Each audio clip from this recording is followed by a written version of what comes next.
کہیں ان سب کو وہ انگریزی کا جامع پہنا کر اور جگالی کر رہے ہیں. در حقیقت کوئی بات ان کی نئی نہیں ہے،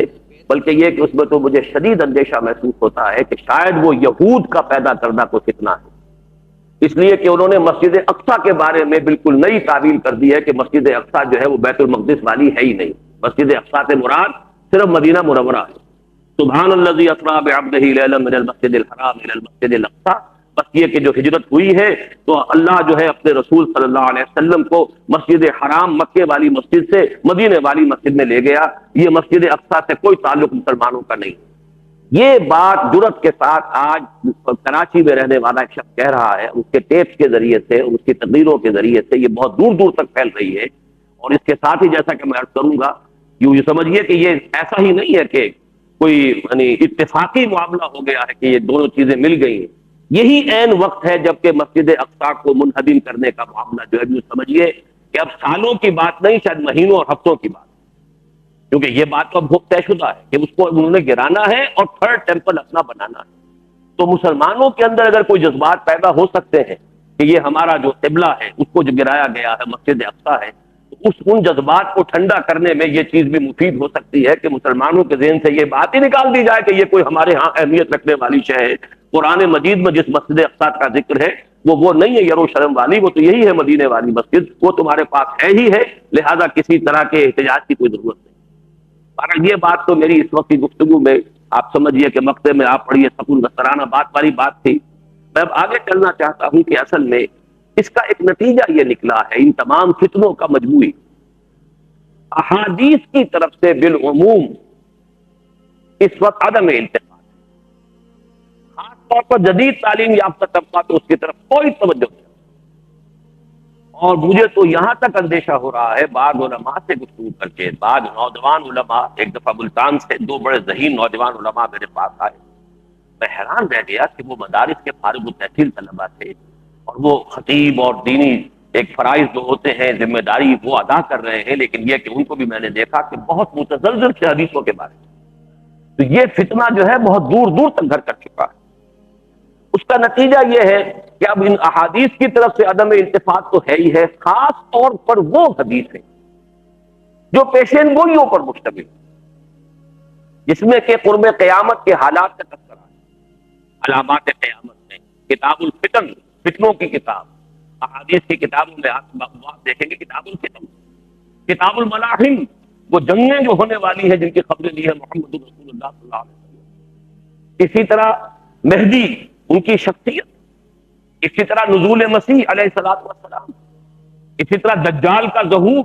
دجال اکبر، مسیح الدجال، یہ تمام چیزیں اور قیامت کی علامات میں دابہ، خروج دابہ، خصف، مختلف جو علامات قیامت آئی ہیں ان کے تذکرے سے کوئی دلچسپی ہے ہی نہیں،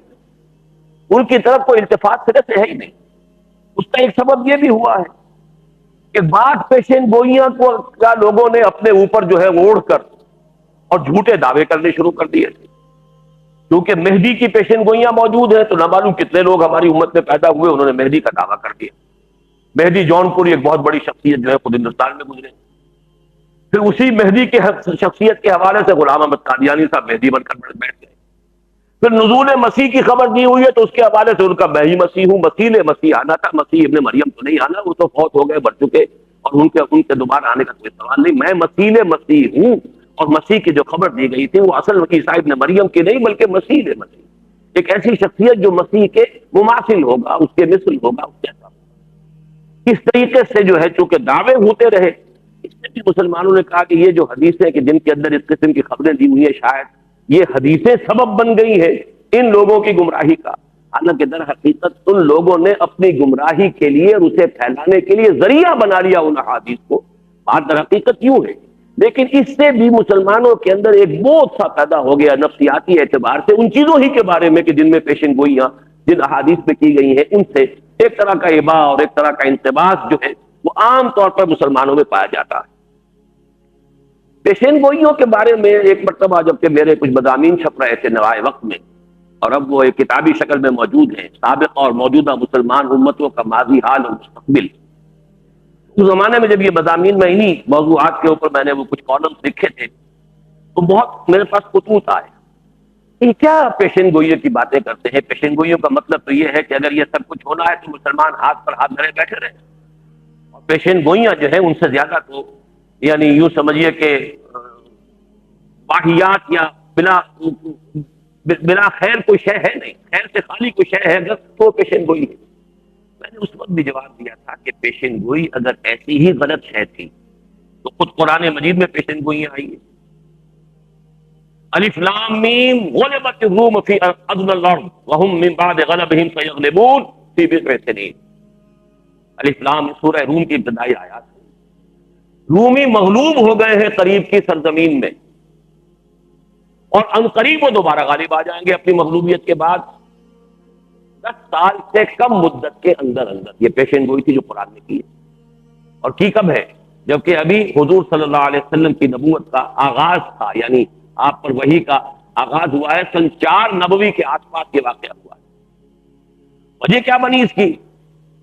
کہ جب یہ رومیوں کی اور ایرانیوں کی جنگ ہو رہی تھی، اور آپ کو معلوم ہے یہ جزیرہ نما عرب کا نقشہ اگر ذہن میں آپ رکھیں تو اوپر جا کر یہ ایک طرف عراق ہے، ایک طرف شام ہے۔ شام جو ہے شام عرب وہ مغرب کی طرف ہے میڈیٹرینین کے ساتھ، عراق عرب یہ ایران کے ساتھ۔ عراق عرب اس وقت قبضے میں تھا ایران کے، تو ایران اور عراق یہ سلطنت کسریٰ تھی۔ شام قبضے میں تھا رومیوں کے، شام سے ترکی اور اس کے بعد پورا جو سمجھیے کہ یورپ کا کچھ علاقہ یہ رومن امپائر تھی۔ یہ 2 سپر پاورز تھی اس دور کی، اور کئی 100 سال سے ان کے درمیان جنگیں ہو رہی تھیں۔ ایک بڑی عظیم جنگ ہوئی ان کے درمیان۔ ہرقل جو اس وقت کا روم کا جو فرما روا تھا، قیصر روم، اس سے زبردست شکست۔ نتیجہ یہ نکلا کہ بیت المقدس ان کے ہاتھ سے نکل گیا، اور جو ان کی مقدس صلیب تھی اس کو بھی رومی لے گئے۔ گویا کہ مذہبی اعتبار سے، دینی اعتبار سے، سیاسی اعتبار سے، عسکری اعتبار سے بدترین حالات ہو گئے رومیوں کے۔ مکے میں مشرکین نے بغلیں بجانی شروع کر دی۔ انہوں نے بغلیں اس لیے بجائیں کہ دیکھو وہ آتش پرست ہیں، وہ تو ہمارے بھائی ہوئے، ہم بت پرست ہیں، وہ آتش پرست ہیں، اور وہ ہیں نصرانی عیسائی، وہ تمہارے بھائی ہیں، تم مسلمان ہو، تم عیسیٰ کو مانتے ہو، یہ تمہارے بھائی ہیں، تو تمہارے بھائیوں کو ہمارے بھائیوں نے پلپٹ کر دیا، مار دیا، پیٹ دیا، تو وہ بڑی خوشیاں منا رہے تھے۔ اس وقت یہ آیات ہوئی ہے، الف لام میم غلبت الروم فی ادنى الارض وهم من بعد غلبهم سيغلبون فی بضع سنین۔ اگرچہ قریب کی سرزمین، اب جزیرہ نما عرب سے قریب کا سرزمین تو یہی ہے نا، شام عراق، یہاں رومی مغلوب ہو گئے، لیکن عن قریب وہ اپنی اس مغلوبیت کے بعد غالب آ جائیں گے، اور یہ ہوگا بضع سنین میں۔ اس پیشین گوئی کی بنیاد پر حضرت ابوبکر صدیق رضی اللہ تعالیٰ عنہ نے ایک مشرک سے ایک شرط بھی بنائی۔ اس شرط لگاتا ہوں میں کہ یہ رومی مغلوب ہو جائیں گے، ہماری قرآن میں آیت نازل ہو چکی ہے، رومی غالب آ جائیں گے، اس پر شرط لگائی کچھ اونٹوں کی، لیکن یہ کہ اس میں مدت کم رکھی تھی، غالباً 2 سال۔ حضور کے پاس جب آئے خبر دی کہ میں نے یہ شرط لگا لی، حضور نے فرمایا کہ نہیں، 9 سال کی مدت کرو اور اونٹ بڑھا دو، شرط کی مقدار بڑھا دو، لیکن مدت 9 سال، اس لیے کہ بضع کا لفظ آیا ہے، اور بضع عربی زبان میں 10 سے کم تر پر اطلاق ہوتا ہے۔ 8 بھی ہوگا، 9 بھی ہوگا تو بضع، 7 ہو، 6 ہو، 5 ہو، 4 ہو، 3 ہو، 2 ہو، وہ سارا کا سارا بضع میں آئے گا۔ پھر بضع سنین آیا ہے تو گویا کہ 10 سال سے کم تر مدت کے اندر تو یہ ہو جائے گا، لیکن یہ کہ اس سے کم کی تم شرط نہ لگا۔ بالکل ٹھیک 9 برس کے بعد وہ واقعہ پیش آیا، بڑے ہی معجزانہ طریقے پر ہرقل نے جو حملہ کیا ہے۔ اب اگر نقشہ آپ کے سامنے ہو تو اس نے بحیرہ کیسپیئن کی طرف سے حملہ کیا، یعنی ایران پر حملہ کیا ہے اس کے عقب سے جا کر، اور پھر شکست فاش دی ہے، اور پھر یروشلم بھی اس کو دوبارہ مل گیا ہے، وہ صلیب جو ان کی مقدس صلیب تھی وہ بھی اس نے دوبارہ حاصل کر لی ہے، اور پھر وہ اس فتح کا شکرانہ ادا کرنے کے لیے ایک بڑا طویل سفر کر کے انطاکیہ سے اور یروشلم تک پیدل چل کر، سواری پر نہیں، پیدل چل کر آیا ہے، صرف شکرانہ ادا کرنے کے لیے کہ ہمیں پھر اللہ تعالیٰ نے فتح عطا کر دی ہے ان آتش پرستوں کے مقابلے۔ اور قرآن مجید میں یہ خبر بھی تھی کہ اس دن یومئذ یفرح المؤمنون، اہل ایمان کو بھی ایک خوشی حاصل ہوگی، اور یہ بالکل وہی دن تھا جس دن کے مسلمانوں کو بدر میں فتح حاصل ہوئی ہے۔ وہی 9 برس کے بعد ادھر مسلمانوں کو بدر میں، کفار عرب کے کفار مکہ پر فتح حاصل ہوئی، ادھر ہرقل کو دوبارہ فتح حاصل ہو گئی۔ یہ پورا سلسلہ قرآن میں ایک پیشن گوئی کے اعتبار سے ہے کہ نہیں؟ تو پیشین گوئیوں سے قطعاً کسی درجے کا انقباض، قطعاً کسی درجے میں ان سے آپ کی طبیعت میں اباح ہو، دیکھنا یہ ضرور چاہیے کہ کوئی شے قرآن میں آئی ہے، ٹھیک ہے الحمدللہ، یہ تو محفوظ کلام ہے اور اس کے اندر تو کسی ایک حرف کے اندر بھی ہمیں شک و شبہ نہیں۔ ہاں حدیث میں بات آئی ہے تو حدیث میں ہمیں سند دیکھنی، یہ اگر متفقن علیہ روایت ہے، بخاری اور مسلم دونوں اماموں نے اس کو تسلیم کر لیا ہے، یہ سند کے اعتبار سے، وثوق کے اعتبار سے تقریباً قرآن کے پاس پہنچ جانے والی ہے۔ اگر اس سے کمتر ہے تو اس سے کمتر ہے، اس سے کمتر ہے تو پھر اس درجے میں ہے، الاقرب فالاقرب، اور اس طریقے سے ہوتا چلا آیا ہے۔ حدیثیں تمام برابر نہیں ہے، قرآن سارا برابر ہے، قرآن کا ایک ایک حرف جو ہے وہ یقینی ہے، قطعی ہے، محفوظ ہے۔ حدیثوں کے بارے میں ہمارے محدثین نے پوری زندگیاں اسی لیے کھپائی، انہوں نے اپنی پوری زندگیاں کھپائی ہیں، یعنی محیر العقول قسم کے کارنامے سر انجام دیے ہیں، لاکھوں حدیثوں کی چھان پھٹک کی ہے اور پھر ان کے اندر سے درجہ بندی کی ہے، یہ حدیث اس درجے کی ہے، یہ حدیث اس درجے کی ہے، یہ حدیث اس درجے کی ہے، پھر یہ حدیث ضعیف ہے، یعنی اس کی سند ثابت نہیں ہو رہی، لیکن وہ اس سے اگلا درجہ یہ حدیث موضوع ہے، یعنی جس کے بارے میں ثابت ہو گیا ہے کہ یہ جھوٹی حدیث ہے، گھڑی گئی حدیث ہے۔ عام طور پر لوگ موضوع اور ضعیف جو ہے اس کے اندر بھی فرق نہیں کرتے، زمین و آسمان کا فرق ہے۔ موضوع حدیث وہ ہے جس کو محدثین نے قرار دیا ہو کہ یہ جھوٹی ہے، گھڑی ہوئی ہے، بنائی ہوئی، اور ضعیف حدیث وہ ہے کہ جس کی سند کے اندر ضعف ہے۔ اور آپ کو معلوم ہونا چاہیے کہ بہت سی سچائیاں ایسی ہوتی ہیں جن کی سند صحیح نہیں ہوتی۔ آپ کو آج کل معلوم ہے کہ اصول دنیا میں یہ کہا جاتا ہے کہ صحیح آپ بولیں گے تو کوئی مقدمہ ثابت نہیں ہوگا عدالت میں جب تک کچھ نہ کچھ جھوٹ اس میں شامل نہ کرے۔ تو کسی سچ کو سچا ثابت کرنا سند کے اعتبار سے کوئی آسان کام نہیں۔ تو جو چیز سند کے اعتبار سے تمام چھلنیوں میں سے نکل کر آ گئی ہے، متفق علیہ روایت، اس کے بارے میں تو جو میں نے عرض کیا ہے کہ اس کے بارے میں تو سمجھنا چاہیے کہ وہ بالکل قرآن مجید کے قریب پہنچ گئی ہے سند کے اعتبار سے۔ باقی یہ کہ جہاں تک دوسری حدیثیں ہیں ان کے اندر درجہ بندی ہے، ہم اسے حفظ مراتب کے ساتھ جو جس حدیث کا درجہ ہے اسی کے اعتبار سے اپنے سامنے رکھیں گے، اور یہ معاملہ بہرحال محدثین کا اور فقہا کے مابین ہے کہ کون سی حدیث سے کوئی عقیدہ ثابت ہو سکتا ہے، کون سی حدیث سے کوئی احکام ثابت ہو سکتے ہیں، اور یہ چیز تقریباً متفق علیہ ہے کہ ضعیف احادیث جو ہے وہ قبول کی جا سکتی ہے، احکام میں نہیں۔ کسی شے کی حلت اور حرمت میں حدیث جو ہے ضعیف قبول نہیں کی جائے، لیکن کسی نیکی کی تلقین میں ضعیف حدیث ہے وہ ضعیف حدیث قبول کر لی جائے گی، ضعیف، موضوع نہیں، ضعیف اور موضوع کے فرق کو ذہن میں رکھیے۔ موضوع حدیث کسی درجے میں کبھی قبول نہیں کی جائے گی، لیکن ضعیف حدیث کو فضائل اعمال کے ضمن میں یا اسی طرح کی اور چیزوں کے ضمن میں اختیار کر لیا جائے گا، قبول کر لیا جائے گا، اگرچہ احکام اس سے ثابت نہیں ہوں گے، کسی شے کی حلت، حرمت، فرضیت، واجبیت، یہ چیز جو ہے وہ ضعیف حدیث سے ثابت نہیں۔ بہرحال میں یہاں پہ خاص طور پر آپ کو آج توجہ دلانا چاہتا ہوں کہ لفظ نبی کے بارے میں غور کیجیے۔ نبی کے معنی کیا؟ نبی کے بارے میں دو آراء ہیں، یا یہ نبعن سے بنا ہے اور یہ نبون سے بنا ہے، نون با واو یا نون با حمزہ، نبعن۔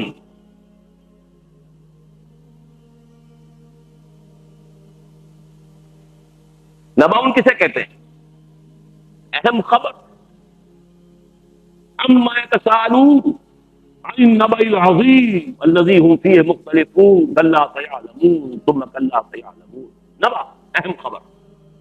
تو نبی کے معنی ہی ہے اہم خبریں دینے والا صلی اللہ علیہ وسلم۔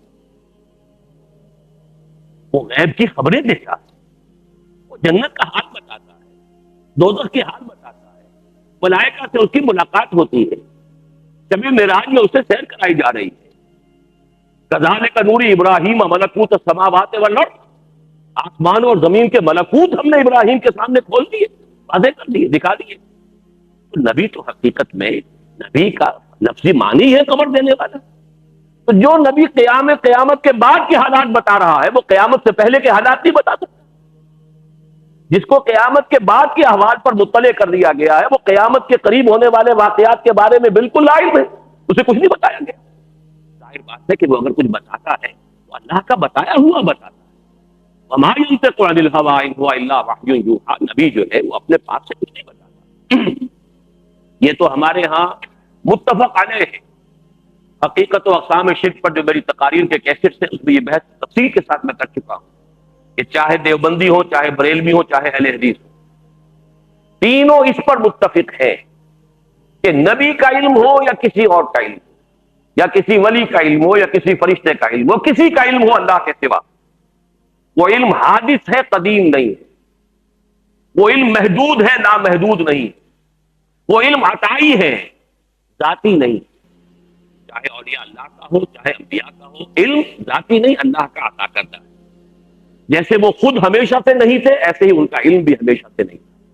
جیسے خود وہ ان کی ذات محدود ہے، ایسے ہی ان کا علم بھی محدود ہے، لیکن کتنا ہے یہ ہم نہیں جانتے۔ ہم وہ محدود جو ہے، محدود تو ہے، 1 اور 2 اور 3 اور 4 بھی محدود ہے، اور 50 کروڑ یہ بھی محدود ہے۔ تو محدود ہونا جو ہے اس کے اندر کوانٹٹی نہیں آئے گی، محدود ہے، لا محدود نہیں ہے علم، حدود کے اندر ہے، لیکن ہم ان حدود کو ناپ نہیں سکتے۔ ہم ہیں کون ان حدود کو ناپنے والے؟ جبکہ وہاں ایک ذریعہ علم وہ ہے کہ جو ہمارے پاس سرے سے ہے ہی نہیں، علم وحی، وہ تو وہ ہے کہ جو ذریعہ علم عام انسان کے پاس نہیں ہے، کہ جو انبیاء کے لیے خاص ہے۔ لہذا ہم ان کے علم کیا حدود اربا ناپ نہیں سکتے، ہے اللہ کا دیا ہوا علم، اور جتنا اللہ نے دیا لا یحیطون بشیء من علمہ الا بما شاء، وہ اللہ کے علم میں سے کسی شے کا بھی احاطہ نہیں کر سکتے سوائے اس کے جو اللہ خود چاہے، جو اللہ نے دیا۔ فرشتوں نے بھی یہی کہا تھا جب ان سے کہا گیا کہ ذرا نام بتاؤ نا اب ان کے، جو حضرت آدم علیہ السلام کو نام بتا دیے گئے تھے، کیا کہا؟ سبحانک لا علم لنا الا ما علمتنا، ایسا تو پاک ہے، ہمیں تو کوئی علم حاصل نہیں سوائے اس کے جو تو نے ہمیں دیا، اور اس تو نے علم ہمیں نہیں دیا ہے تو ہم کیسے اس کا اظہار کر سکتے؟ تو ہر چاہے فرشتے ہوں، چاہے انبیاء ہوں، اولیاء ہوں، سب کا علم محدود ہے۔ بہرحال لیکن محدودیت کے ساتھ نوٹ کر لیجیے، نوعیت کا فرق ہے۔ ہمارا علم، علم بالحواس، آنکھوں سے دیکھا، کانوں سے سنا، علم بالعقل، عقل کے ذریعے سے ہم نے اس کا صغرا کبرا جوڑا، وہ سارے پروسیس کو، سارے ڈیٹا کو پروسیس کر کے نتیجہ نکالا، اور اس سے ہم قدم بقدم آگے بڑھ رہے ہیں۔ نبی کے پاس ایک علم اور بھی ہے، اور وہ علم وحی ہے، جس کے بارے میں فرمایا ہے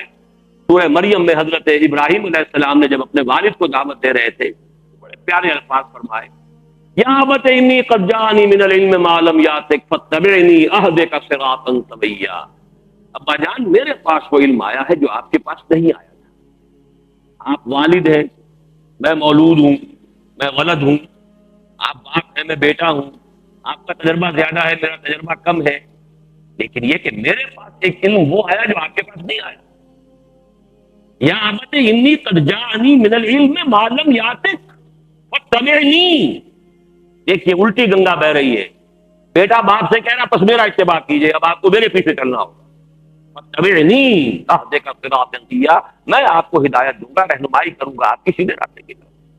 یہ جو علم ہے نبوت کا، اس سے خبریں دیتے رہے نبی، اور نبی کے معنی جیسا کہ میں نے عرض کیا، اے ہی خبر دینے والا نبی، نبا ان سے، اسی معنی میں انگریزی میں لفظ پروفٹ کہاں سے بنا؟ پروفیسی، پروفیسی کسے کہتے ہیں؟ پیشن گوئی، پروفیسائز، پیشن گوئی کرنا، پیشن گوئی کہنا، پروفیسی پیشن گوئی، پروفٹ پیشن گوئی کرنے والا۔ تو نبی کے فرائض میں سے تو یوں سمجھیے، اس کے خصائص میں سے، اس کے اوصاف میں سے، اس کے جو اس کا جو لیے لفظ جو ہے اصطلاح ہے، اس کے لوازم میں سے ہے پیشن گوئی اور خبریں دینا غیب کی۔ یہ گویا کہ ان کے بنیادی جو ان کا مقصد ہے اس میں شامل ہے۔ دوسرا ایک امکان یہ ہے کہ نبون سے مشتق ہو یہ نبی، نبون کے معنی کہتے ہیں بلندی کو۔ اس سے بھی اصل میں بات کیا ہے کہ ایک بلند مقام پر جب کوئی شخص ہوتا ہے تو اس کا جو دائرہ ہے، سرکل آف ویژن، اس کا پھیل جاتا ہے۔ آپ جتنے اونچے جائیں گے دائرہ وسیع ہو جائے گا، اور اگر کسی اونچی جگہ پر کھڑے ہیں، جیسے کہ حضور صلی اللہ علیہ وسلم نے بہترین تمثیل اختیار کی تھی جب پہلا خطاب عام فرمایا، آپ کوہ صفا پر کھڑے ہو گئے، اور کوہ صفا کا تصور وہ نہ کیجیے جو اب رہ گیا بیچارہ، کوہ صفا کہاں رہ گیا، وہ تو سارا کا سارا تعمیر کے اندر آ گیا، کوئی چھوٹی سی علامت اوپر، باقی کچھ بھی نہیں۔ حضور کے زمانے میں تو ایک چھوٹی سی پہاڑی کے مانند تھا، پہاڑی کے اوپر کھڑ گئے، ٹاپ پر کھڑے ہو کر آپ نے وہ نعرہ لگایا، وہاں صبا ہائے وہ صبح جو آنے والی ہے۔ اور یہ عربوں کا رواج تھا کہ جب کہیں سے کوئی اہم خبر آتی تھی، اور خبر کیا ہوتی تھی کہ فلاں قبیلہ تم پر شبکون مارنے والا ہے، تیاری کر لو، یہی خبر ہوتی تھی۔ یہ لوٹ مار غارت گری عربوں کا یہی جو ہے یوں سمجھیے کہ معمول تھا۔ تو کوئی شخص اسے معلوم اگر ہو جاتا تھا کہ آج رات کو شبخون پڑنے والا ہے، کوئی قبیلہ آئے گا اور ہم پر جو ہے حملہ کرے گا، تو وہ کسی اونچے مقام پر، اور ان کے رواج میں یہ بھی تھا کپڑے اتار کر الف ننگا ہو کر کھڑا ہو جاتا تھا، تاکہ جہاں تک آواز جا سکے وہاں صباح، ہائے وہ صبح جو آنے والی ہے، یہ نعرہ لگاتا تھا، وہاں تو آواز پہنچ جائے۔ اور جہاں تک آواز نہ جائے، کوئی دیکھ لے ننگا آدمی کھڑا ہے کہیں اونچائی کے اوپر، تو وہ سمجھ لے کہ کوئی بات خطرے کی ہے۔ نذیر عریان اس کو کہتے تھے، ننگا خبردار کرنے والا۔ حضور نے یہ بھی بہت اہم سبق ہے سنت سے جو ہمیں لینا چاہیے، کہ جو زمانے میں جس چیز کا رواج چل رہا ہو، جو ذرائع ابلاغ ہو، یہی ذرائع ابلاغ تھا اس وقت، نہ تو یہ ٹیلی ویژن تھا، نہ کوئی ریڈیو تھا، نہ کوئی اور چیز موجود تھی، کچھ بھی نہیں تھا۔ صرف یہی ہو سکتا تھا نا، یا تو آپ جا کر انفرادی گفتگو کریں یا کھڑے ہو کر کہیں کسی مجمع سے خطاب کریں، اس کے سوا تو ذرائع ابلاغ نام کی کوئی اور شے نہیں تھی۔ تو اس وقت بڑے پیمانے پر ذرائع ابلاغ کی ایک ہی شکل تھی، آپ نے اسی کو اڈاپٹ کیا۔ ترمیم اس میں یہ کی کہ ننگے نہیں ہوئے، معاذ اللہ، یہ آپ کے لیے ناممکن تھا۔ اس سے ہمیں سبق مل گیا کہ جو بھی زمانے کے ذرائع ابلاغ ہوں انہیں بھرپور استعمال کرو، ہاں ان میں جو شے حرام ہو اسے کاٹ دو۔ باقی یہ کہ اگر اسے استعمال نہیں کرو گے تو اپنے پاؤں پر کلہاڑی مارو گے۔ باطل ان ذرائع ابلاغ کو استعمال کرے گا اور تم استعمال نہیں کرو گے، مار کھاؤ گے۔ اپنے ساتھ جو ہے ہم تو ڈوبیں گے صنم، تم کو بھی لے ڈوبیں گے، اپنے ساتھ اس حق کو بھی لے ڈوبو گے کہ جس کو تم استعمال نہیں کر رہے، جس کے لیے زمانے کے اندر جو بھی چیزیں ایجاد ہو چکی ہیں ان کو استعمال کرو، ان میں جو خراب شے ہے، حرام ہے، نکال دو۔ حضور نے کھڑے ہو کے نعرہ لگایا وا صباحا۔ اب لوگ دوڑے، ارے کیا معاملہ ہے، یہ محمد نے آواز لگائی ہے وا صباحا۔ پھر آپ نے کہا لوگوں، اگر میں تم سے یہ کہوں کہ اس پہاڑ کے پیچھے دشمن کا ایک لشکر ہے، یہ تم پر ٹوٹ پڑنا چاہتا ہے، تو تم میری بات مانو گے؟ بالکل مانیں گے، آپ صادق ہیں، الامین ہیں، آپ نے کبھی جھوٹ نہیں بولا۔ اور پھر آپ اونچی جگہ کھڑے ہیں، یہ دیکھیے نوٹ کیجیے تو نبون کو، آپ اونچی جگہ کھڑے ہیں، پہاڑ کی چوٹی پر جو شخص ہے وہ دونوں طرف دیکھ رہا ہے، ادھر کیا ہے ادھر کیا ہے، جو ادھر ہے انہیں پہاڑ کے پیچھے کیا ہے نظر نہیں آ رہا۔ یہ ہے مقام نبوت۔ نبی اس مقام پر ہے، عالم دنیا اور عالم اخرى، عالم آخرہ، بیک وقت دونوں کو دیکھ رہا ہے، اسی لیے وہ عالم آخرہ کی خبر دے رہا ہے صلی اللہ علیہ وسلم۔ تو نبی چاہے یہ نبا ان سے مشتق ہو اور چاہے نبون سے مشتق ہو، دونوں کا حاصل کیا ہے؟ خبریں دینا، وہ خبریں دینا جن تک عام لوگوں کی رسائی نہ ہو سکے۔ یا تو ان کا تعلق عالم غیب سے ہے، جنت ہے، دوزخ ہے، عالم آخرہ ہے، عالم برزخ ہے، جو ہمارے لیے عالم غیب، فرشتے ہیں، عالم غیب، اور یا وہ کہ جو ابھی حالات کے پردے کے اندر چھپے ہوئے ہیں، مستقبل کے پردے میں چھپے ہوئے ہیں، ہماری نگاہ وہی نہیں جا رہی ہے۔ ان دونوں کی خبر دینا اصل میں گویا کہ نبی کے جو بنیادی لفظ ہے، جو اس کی جو اصطلاح ہے، اس کے اندر یہ چیز از خود مثبت ہے۔ اسی اعتبار سے جیسے میں نے آپ کو سورہ روم کی آیات سنائی کہ یہ معاملہ جو ہے یہ تو حضور صلی اللہ علیہ وسلم کی حیات طیبہ کے ابتدائی دور کا ہے، اور ایک ایسی پیشن گوئی جو 9 سال کے اندر ٹھیک یومئذ یفرح المؤمنون، اہل ایمان کو بھی اس روز یہ معاملہ دونوں طرف ہو جائے گا کہ ادھر رومیوں کو فتح حاصل ہو جائے گی ایرانیوں پر، ادھر اہل ایمان کو فتح حاصل ہو جائے گی مشرکین مکہ۔ اسی طرح سے یہ آیات جو ہے ذرا نوٹ کیجئے، یہ سورہ انبیاء جو ہے اس کے اختتام سے 2 آیات اور اس کے شروع کے 3 آیات میں نے آج آغاز میں تلاوت کی ہیں۔ اقترب للناس حسابهم وهم في غفلة معرضون، لوگوں کے لیے ان کے حساب کا وقت قریب آ چکا ہے، لیکن وہ غفلت میں اعراض کیے جا رہے ہیں، انہیں احساس ہی نہیں ہو رہا۔ اقترب للناس حسابهم، لوگوں کا حساب، محاسبے کا وقت قریب آ چکا ہے، وهم في غفلة معرضون، وہ غفلت میں اعراض کیے جا رہے ہیں، سننے کو تیار نہیں، قبول کرنے کو تیار نہیں، توجہ کرنے کو تیار نہیں۔ ما یاتیہم من ذکر من ربہم محدث الا استمعوہ وہم یلعبون، نہیں آتی ان کے پاس کوئی یاد دہانی، کوئی نصیحت ان کے رب کی طرف سے، محدث نئی، یعنی قرآن جب نازل ہو رہا تھا تو رفتہ رفتہ تھوڑا تھوڑا نازل ہو رہا تھا، جو بھی نئی آیات اتر رہی ہیں ان کو یا محدث کہا گیا ہے۔ ایک ذکر کے بعد ایک یاد دہانی کے بعد ایک نصیحت کے بعد دوسری یاد دہانی، دوسری نصیحت، ایک صورت کے بعد دوسری صورت آ رہی ہے، پہ بپے آ رہی ہے، لیکن ان کا یہ حال ہے الا استمعوا وهم یلعبون، سنتے تو ہیں لیکن کھیلتے ہوئے، ہنسی ٹھٹے، سنجیدگی سے غور نہیں کرتے، سوچ بچار نہیں کرتے، استہزاء کرتے ہیں، تمسخر کرتے ہیں۔ لاہیتن قلوبہم، ان کے دل جو ہے لہو میں، غفلت میں، عیش پرستی کے اندر بالکل گم ہو چکے ہیں۔ وَأَسَرُّوا النَّجْوَىٰ، اور وہ علیحدگی میں جا کر خفیہ ایک دوسرے سے باتیں بھی کرتے ہیں۔ الذین ظلموا، یہ ظالم لوگ، هل هذا الا بشر مثلکم، یہ شخص آخر کیا ہے سوائے تمہارے جیسے انسان کے، بھی جیسا انسان ہے نا۔ افتاتون السحر وانتم تبصرون، تو کیا تم ایک جادو کو قبول کرنے والے ہو جبکہ تم دیکھ رہے ہو، تمہاری آنکھیں کھلی ہوئی ہیں۔ یہ ان کی آپس میں گفتگو ہوتی تھی، جیسے آج بھی آپ ویژولائز کر سکتے ہیں۔ اگر 4-6 دوست کہیں بیٹھے ہوں اور ان میں سے کوئی آپ ایک دو جو ہے ان کا کسی دینی دعوت کی طرف میلان ہو جائے، ان کو رغبت ہو جائے، وہ اس دینی دعوت کی طرف متوجہ ہو گئے ہوں، دوسرے کیا کرتے، میاں کہاں تم اپنا وقت ضائع کر رہے ہو، کس کے پیچھے لگ رہے ہو، تم نے کس کو اپنا لیڈر مان لیا ہے، کس کو تم نے اپنا قائد تسلیم کر لیا ہے، کیا ہو گیا ہے تمہیں؟ بالکل اس طریقے سے وہ آپس میں گفتگو کرتے تھے۔ ظاہر بات ہے کہ مکے میں جب حضور صلی اللہ علیہ وسلم کی بات لوگوں کے کانوں تک پہنچتی تھی تو سب تو ایک طرح کے کٹھور لوگ تو نہیں تھے، ایسے بھی تھے جن کے دل پتھر ہو چکے تھے، ایسے بھی تھے کہ جن میں کچھ نہ کچھ ابھی زندگی کے آثار تھے، جن پر وہ بات اثر کرنے لگتی تھی تو دوسرے انہیں جو ہے وہ پھر روکتے تھے۔ ہل ھذا الا بشر مثلکم، ارے بھائی تم جیسا انسان ہے،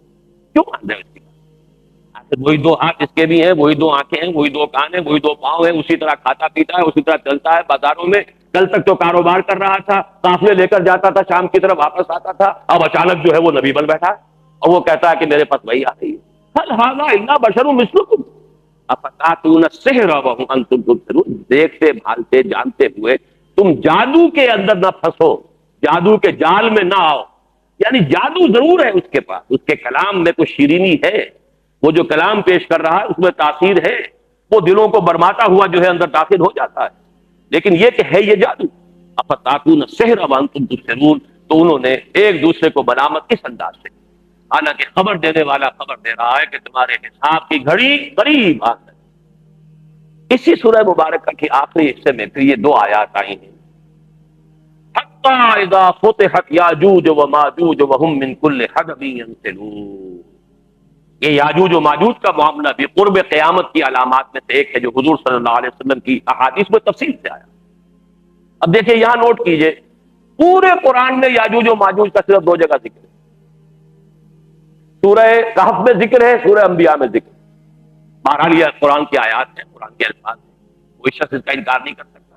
چاہے وہ کوئی شیخ ہو اور چاہے وہ کوئی سید ہو اور چاہے وہ کوئی مولانا جیراج پوری ہو اور چاہے وہ کوئی سر سید احمد خاں ہو، آخر قرآن کو تو وہ بھی مانتے ہیں۔ یاجوج و ماجوج سے پھر مراد کیا ہے؟ کہیں قرآن میں تفصیل ہے؟ ایسے مقامات تو بالکل ایسے ہیں کہ جہاں پر آ کر ہمیں یہ تسلیم کرنا چاہیے کہ کوئی ہمارے پاس اس کے سوا چارہ نہیں ہے کہ حدیث کی طرف رجوع کرے۔ جہاں کوئی بات جو ہے قرآن مجید نے صرف اجمالاً بیان کی ہے، وہ جو قرآن میں خود پورے طریقے سے واضح نہیں ہو رہی ہے اور قرآن مجید کے اندر یہ آیت موجود ہے، ہم نے اے نبی صلی اللہ علیہ وسلم آپ کی طرف یہ ذکر نازل کیا، نحن نزلنا الیک الذکر لتبین للناس ما نزل الیہم، تاکہ آپ واضح کریں لوگوں کے لیے جو کچھ ان کے لیے نازل کیا گیا۔ یعنی گویا کہ کتاب کے ساتھ معلم کی حیثیت ہے محمد رسول اللہ صلی اللہ علیہ وسلم۔ کتاب کے مشکل مقامات کو آپ کو ایک استاد پڑھا رہا ہے، کتاب تو اسی جو بھی آپ متن پڑھ رہے ہیں اسی الف با تا سے لکھی ہوئی عبارت ہے، لیکن یہ کہ اس کے اندر مشکلات ہیں، مشکلات آتی ہیں تو استاد ان کو کھولتا ہے، واضح کرتا ہے، بیان کرتا ہے، بھئی یہ استعارہ ہے، یہ محاورہ ہے، اس کو لفظی معنی میں نہ لو، یہ تو ایک طرح کا ایک ضرب المثل ہے یا استعارہ ہے یا محاورہ ہے، یہ ساری باتیں استاد بتائے گا تو آپ سمجھیں گے۔ اسی طریقے سے لِتُبَيِّنَ لِلنَّاسِ مَا نُزِّلَ إِلَيْهِمْ، جو کچھ لوگوں کے لیے نازل کیا گیا ہے، اے نبی آپ کا فرض منصبی ہے کہ اسے بیان کریں۔ یاجوج ماجوج کی تفاصیر آپ کو ملے گی تو حدیث کے اندر ملے گی، اگرچہ وہ آج کا میرا موضوع نہیں ہے، لیکن ہے اسی قبیل کی یہ شے، تذکرہ میں بعد میں بھی کروں گا۔ اس حوالے سے اچھی طرح سمجھ لیجئے کہ حتی اذا فتحت یاجوج و ماجوج وهم من کل حدب ینسلون، جب یاجوج اور ماجوج کھول دیے جائیں گے اور ہر اونچائی سے پھسلتے ہوئے چلے آئیں گے ان کے لشکر کے لشکر، واقترب الوعد الحق، اس وقت وہ سچا وعدہ بالکل قریب آن لگے گا۔ فَإِذَا هِيَ شَاخِصَةٌ أَبْصَارُ الَّذِينَ كَفَرُوا، اور اس وقت کافروں کی نگاہیں ٹکی رہ جائیں گی کسی ایک جگہ کے اوپر، جیسے کہ کبھی خوف ہوتا ہے انسان پر تاریخ تو آنکھیں پھٹی کی پھٹی رہ جائیں، کسی ایک جگہ ٹکی بن جاتی ہے انسان، شاخ ٹنگی ہوئی ہو جائیں گی آنکھیں ان کی، یعنی گویا کہ کسی ایک طرف نگاہ جو ہے جم گئی ہے، آنکھیں پتھرا گئی ہیں خوف کی وجہ سے۔ فَإِذَا هِيَ شَاخِصَةٌ أَبْصَارُ الَّذِينَ كَفَرُوا يَا وَيْلَنَا قَدْ كُنَّا فِي غَفْلَةٍ مِّنْ هَٰذَا بَلْ كُنَّا ظَالِمِينَ، ہائے ہماری شامت وہ کہیں گے ہم تو ان چیزوں سے غافل ہی رہے، غفلت میں پڑے رہے، بلکہ ہم ظالم تھے، ہم نے اپنے اوپر ظلم کیا، ہمیں تو یہ چیزیں بتائی گئی تھی، ہم نے ان کی طرف توجہ نہیں کی، محمد رسول اللہ نے سارے حقائق کھول دیے تھے، ہم نے ادھر التفات ہی نہیں کیا۔ حدیثوں کی کتابوں میں کتاب الفتن، کتاب الملاحم، کتاب و اشراط الساعہ، یہ سارے کے سارے پورے ابواب موجود رہے، اور ہم نے کبھی ان کو پڑھنے کی کوشش ہی نہیں کی، ہم نے اس کی طرف التفات ہی نہیں کیا۔ یا ویلنا قد کننا فی غفلۃ من ھذا بل کننا ظالمین، ہم نے اپنے اوپر خود ظلم اٹھایا ہے، اور یہ آج ہماری شامت ہوئی ہے کہ وہ سارے کے سارے حالات بالکل ہماری نگاہوں کے سامنے آ گئے۔ اب آئیے، قرآن سب سے زیادہ جس چیز کی خبر دیتا ہے، اور کیجئے سب سے زیادہ تکرار کے ساتھ آنے والا مضمون قرآن میں کون سا ہے؟ قیامت۔ مکی صورتوں تو یوں سمجھیے کہ مکی صورتیں 2/3 قرآن بنتی ہیں، اور اس کا اگر آپ انالیسس کریں گے تو کم سے کم وہ 2/3 کا 1/3 تو صرف قیامت کے حالات کے اوپر مشتمل ہے۔ قیامت ایک بہت بڑا واقعہ ہے، ایک بہت بڑا سانحہ ہے کہ جو اس کائنات کے اندر آنے والا ہے، اہم ترین خبر قرآن نے دی ہے قیامت۔ اور یہ بھی ذہن میں رکھیے کہ موجودہ جو ذہن سائنٹیفک بن گیا تھا کو ذرا یہاں پہ انڈر لائن کر لیجیے، اب نہیں ہے یہ، لیکن بدقسمتی سے عوام جو ہے ابھی تک اس تھا کے اندر پڑے ہوئے ہیں۔ اس تھا سے مراد یہ ہے کہ ایک دور وہ تھا جبکہ نیوٹونین ایرا جو کہلاتا ہے فزکس کا، سائنس قطعی ہے، اس کے قوانین قطعی ہیں، مادہ اور انرجی دو علیحدہ علیحدہ چیزیں ہیں، مادہ انڈسٹرکٹیبل ہے، اسے فنا نہیں کیا جا سکتا، یہ تمام چیزیں تھی۔ نیوٹن کی فزکس جب شروع ہوئی ہے، یہ لاز آف موشن ہے، ان کے اندر کہیں کوئی فرق اور تفاوت نہیں آ سکتا، یہ تمام جو قوانین طبیعیہ تھے جو ہم نے پڑھے ہیں FSC کے زمانے میں، ہم نے بھی پڑھے اور آپ سب نے بھی پڑھے ہوں گے، یہ نیوٹن کا دور ہے، اور وہ در حقیقت کہا جاتا ہے کہ جدید طبیعیات کا بابا آدم ہے۔ جب تک اس کی طبیعیات کا دور رہا، کیسے مان لے کہ یہ دنیا ختم ہو جائے؟ تو بڑا محکم نظام ہے، کیسے مان لے ختم ہو جائے؟ میٹر انڈسٹرکٹیبل ہے، اور اتنا بڑا میٹر، یہ کائنات، یہ سارا کا سارا مادہ کہاں بنا ہو جائے گا؟ کیسے ختم ہو جائے گا؟ ہے ہاتھ لما توعدون، جیسے کفار کہا کرتے تھے، قریش کہتے تھے مکے کے، نہیں ہونے والی باتیں نہیں، انہونی بات ہے، انہونی بات ہے، انہونی بات ہے، نہیں ہو سکتی۔ یہ ساری باتیں جو ہے جدید ذہن کے اندر، سائنٹیفک ذہن میں الجھ گئی تھی، یہی ٹھوکر کھائی تھی سر سید احمد خان۔ بھائی جن ہمیں نظر نہیں آتے، کیسے مان لے کہ جنات کا بھی کوئی وجود ہے؟ نظر نہ آنے والی تو ایک شے تو ہم مان سکتے ہیں کہ اللہ ہے، کوئی ایک شے ہے جو نہیں ہمیں نظر آتی، اور کوئی شے ہم نہیں مان سکتے جو نظر نہ آتی۔ جن نظر نہیں آتا ہم نہیں مانتے، روح نظر نہیں آتی ہم نہیں مانتے، فرشتہ نظر نہیں آتا ہم نہیں مانتے۔ یہ سارا اس نیوٹونین دور کی فزکس کا فساد ہے، اور عوام الناس آج بھی اسی ذہن کے، وہ تو جو اصل میں فزکس کے جو اصل طالب علم ہیں، جن کا یہ شعبہ ہے، وہ جانتے ہیں کہ وہ زمانہ ختم ہوا، نیوٹونین فزکس جو ہے اس کا جنازہ نکل چکا، یہ آئنسٹائن کا ایرا ہے، اب کوئی شے قطعی رہی نہیں، ہر شے ریلیٹو ہے، ہر شے اضافی ہے، کسی شے کے اندر ایبسولوٹ ہونے کا کوئی تصور ہی نہیں۔ مادہ اور انرجی کی ڈوئلزم جو ہے، سنویت ختم ہو چکی، مادہ انرجی میں کنورٹ ہو جاتا ہے، انرجی مادے میں کنورٹ ہو جاتی ہے، اور مادہ جو ہے انڈسٹرکٹیبل نہیں رہا، زمانہ ختم ہوا، وہ سارا دور ختم ہو چکا۔ لیکن جب تک کہ یہ ابھی تک لوگوں کے ذہنوں میں وہ نیوٹونین ایرا کے اثرات باقی ہیں، قیامت کے بارے میں بھی کوئی یقین نہیں ہے لوگوں کو۔ لیکن سب سے زیادہ زور اور شور کے ساتھ، شد و مد کے ساتھ جو بات قرآن میں بیان ہوتی ہے، وہ قیامت اور بعث بعد الموت۔ اس کے ضمن میں 3 مرتبہ سور کا پھونکا جانا۔ پہلا نفخہ نفخہ فزع کہلاتا ہے، جب پہلی مرتبہ سور میں پھونکا جائے گا تو کوئی کھلبلی مچ جائے گی، فساد دنیا کے اندر، ہنگامے ہوں گے، قرے ایک دوسرے سے ٹکرائیں گے، جو الشمس والقمر، چاند جو ہے سورج میں دھس جائے گا، یہ سارے حادثے ہوں گے، پہاڑ روئی کے گالوں کی طرح چل رہے ہوں گے، ایک ہلچل جسے کہنا چاہیے، جس کو کہا گیا القارعہ ما القارعہ وما ادراک ما القارعہ یوم یکون الناس کالفراش المبثوث وتکون الجبال کالعہن المنفوش، یہ سارا نقشہ جو کھینچا گیا ہے یہ ہے پہلا نفخہ صور۔ دوسرا نفخہ ہوگا وَنُفِخَ فِي الصُّورِ فَصَعِقَ مَن فِي السَّمَاوَاتِ وَمَن فِي الْأَرْضِ إِلَّا مَن شَاءَ اللَّهُ، اس کو مفسرین نے کہا نفخہ صعق، سب بے ہوش ہو کر مردہ ہو کر گر جائیں گے، اور صرف اہل زمین نہیں، اہل سماوات بھی، فرشتے بھی، سوائے ان کے جن کو اللہ چاہے۔ کوئی خاص استثناء ہوگا، فرشتوں میں سے بھی کوئی خاص ہوں گے کہ جن کو اللہ تعالیٰ اس یہ جو نفخہ صعق ہونے والا ہے اس میں محفوظ رکھے۔ وَنُفِخَ فِي الصُّورِ فَصَعِقَ مَن فِي السَّمَاوَاتِ وَمَن فِي الْأَرْضِ إِلَّا مَن شَاءَ اللَّهُ۔ تیسرا نفخہ ہے نفخہ ثالث، اس کو نفخہ بعث کہتے ہیں۔ وَنُفِخَ فِيهِ أُخْرَىٰ فَإِذَا هُمْ قِيَامٌ يَنظُرُونَ، یہ نفخہ بعث ہوگا، پھر جب تیسری مرتبہ سور میں پھونکا جائے گا تو سب کھڑے ہوں گے دیکھتے ہوئے، یہ سب دوبارہ زندہ ہو جائیں گے، پوری نوع انسانی جو ہے وہ قبروں سے نکل آئے گی۔ یہ تین نفخوں کا ذکر قرآن مجید میں ہے، اور نبی اکرم صلی اللہ علیہ وسلم کی احادیث میں ان کی تفاصیر ہے۔ اب دیکھیے اس قیامت